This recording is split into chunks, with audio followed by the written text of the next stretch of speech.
for all the winners of the NBA draft combine, unfortunately, there also have to be losers of the NBA draft combine. Guys who did not improve their stock.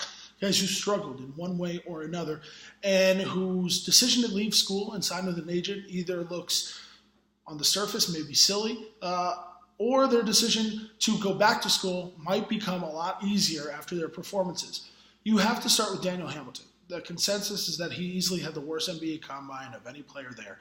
Struggled to impact the game, struggled to show off a shot, struggled to make good decisions. This is a guy who was so volatile at UConn because he could go 4 for 16, but the fact that he's in college and there aren't a lot of guys that are 6'7", can move, rebound, and handle the ball, he could rack up 4 or 5 assists, he could grab 5 or 6 rebounds, and we would laud him for an overall performance. And Daniel Hamilton's a really good basketball player. I do believe that.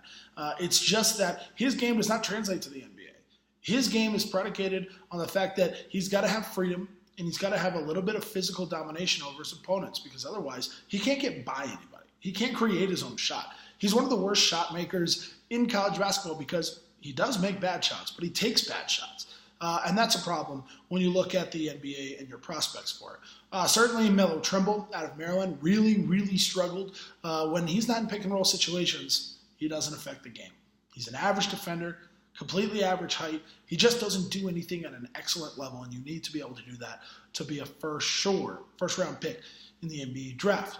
Nigel Hayes from Wisconsin, really disappointed as well. A really tough junior season for him overall, becoming clear that he needs to go back to Wisconsin. And Marcus Lee from Kentucky, another guy who just hasn't improved over his college career.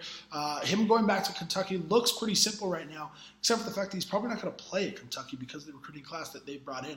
But never a bad idea to go back, finish your degree, and even Coach Calipari might be able to find use for an upperclassman, very athletic big man.